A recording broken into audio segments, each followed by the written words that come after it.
வணக்கம். தேசிய ஜனநாயக கூட்டணியில் இணைந்திருக்கக்கூடிய அமமுகவின் பொதுச் செயலாளர் டிடிவி தினகரன் அவர்களை மகிழ்ச்சியோடு வரவேற்கிறேன் என்று இபிஎஸ் அவர்கள் இந்த ட்வீட்டினை பதிவு செய்திருக்கிறார். தீய சக்தி திமுகவின் கொடுங்கோல் ஆட்சியை வேரோடு மண்ணோடு வீழ்த்திட டிடிவி தினகரன் வந்துள்ளார் என்றும் தெரிவித்திருக்கிறார். ஜெயலலிதாவின் பொற்கால ஆட்சியை தமிழ்நாட்டில் மீண்டும் அமைத்திட தேசிய ஜனநாயக கூட்டணிக்கு வந்திருக்கிறார் என்று டிடிவி தினகரன் அவர்களுக்கு புகழாரம் சூட்டி இருக்கிறார்.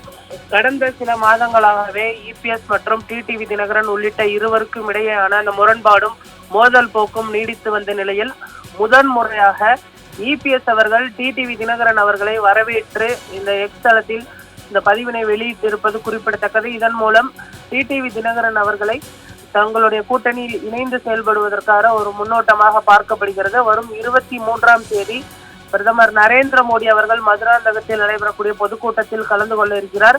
ஒரே மேடையில் இபிஎஸ் அவர்களுடன் இணைந்து மேடையேற இருப்பதும் குறிப்பிடத்தக்கது. அதே போன்று தேவை ஏற்படும் பொழுது எடப்பாடி பழனிசாமியை சந்திப்பேன் என்று டிடிவி தினகரன் அவர்களும் அறிவித்திருக்கிறார். தற்பொழுது பொங்கலுக்கு பின்பு தமிழகத்தில் பல்வேறு அரசியல் மாற்றங்களும் நிகழ்ந்து வருகிறது. அதன் ஒரு பகுதியாக தற்பொழுது டிடிவி தினகரன் மற்றும் இபிஎஸ் அவர்கள் இணைந்து ஒரே கூட்டணியில் பயணிக்க இருப்பது குறிப்பிடத்தக்கது. இருவரும் கூட்டணியில் இணைந்திருந்தாலுமே கூட அவர்களுடைய அந்த வார்த்தை சொல்லாடல் என்பது முக்கியத்துவம் வாய்ந்ததாக பார்க்கப்படுகிறது. ஒருவர் மற்றொருவர் பேசும் பொழுது வார்த்தைகளில் கவனத்துடன் பேசி வருகிறார்கள்.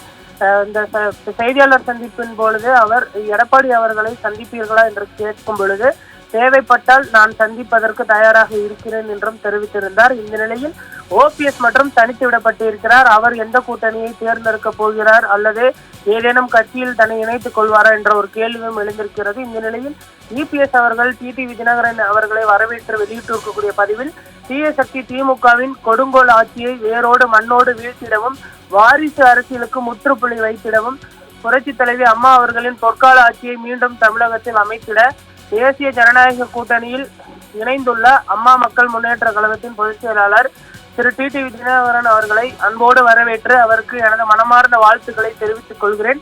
மக்கள் நலன் ஒன்றை குறிக்கோளாக கொண்டு நாம் அனைவரும் ஒன்றாக இணைந்து திமுக குடும்ப ஆட்சியின் பிடியிலிருந்து மக்களை காப்போம், தமிழகத்தை மீட்போம் என்றும் இந்த பதிவினை அவர் வெளியிட்டு இருப்பது குறிப்பிடத்தக்கது.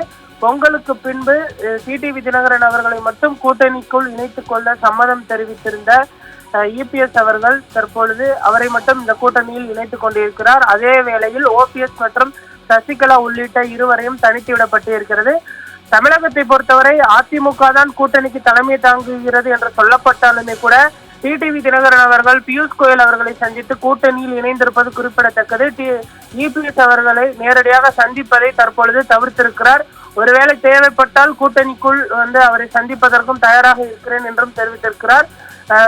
முதல்வர் வேட்பாளர் யார் என்று தெரியுமா, அவரை நீங்கள் ஏற்றுக்கொண்டீர்களா என்று கேட்ட பொழுது தேசிய ஜனநாயக கூட்டணியின் முதல்வர் வேட்பாளர் யார் என்று உங்கள் அனைவருக்கும் தெரியும், நான் சொல்லிதான் உங்களுக்கு தெரிய வேண்டியதில்லை. இப்பொழுது நடைபெறுவது பங்காளி சண்டை, அதை எங்களுக்குள் நாங்கள் தீர்த்து கொள்வோம் என்றும் தற்பொழுது அவர் தெரிவித்திருப்பது குறிப்பிடத்தக்கது. இந்த நிலையில் டிடிவியை பொறுத்தவரை எடப்பாடி அவர்களுடைய பெயரை நேரடியாக உச்சரிக்காத நிலையில் தற்பொழுது இபிஎஸ் அவர்கள் டிடிவி தினகரனை வரவேற்று நேரடியாக அவருடைய பெயரை போட்டு எக்ஸ் தளத்தில் இந்த பதிவினை வெளியிட்டு இருப்பது தற்பொழுது மீண்டும் தமிழகத்தில் பேசுபொருளாக மாறி இருக்கிறது. திமுகவை அகற்ற வேண்டும் என்ற ஒற்றை குறிக்கோளை முன்வைத்து இவர்கள் அனைவரும் கூட்டணிக்குள் இணைந்திருப்பதாக பாஜக முன்னெடுத்து வரக்கூடிய இந்த கூட்டணி குறித்து தற்பொழுது பியூஷ் கோயல் அவர்கள் தெரிவித்திருப்பதும் குறிப்பிடத்தக்கது. இன்னும் ஒரு சில தினங்களில் தேமுதிகவையும் கூட்டணிக்குள் கொண்டு வரக்கூடிய அந்த பேச்சுவார்த்தைகள் துவங்கி நடைபெறும் என்றும் 23ஆம் தேதிக்குள் தேமுதிக உடனான கூட்டணி ஒப்பந்தமும் இறுதியாகும் என்றும் எதிர்பார்க்கப்படுகிறது.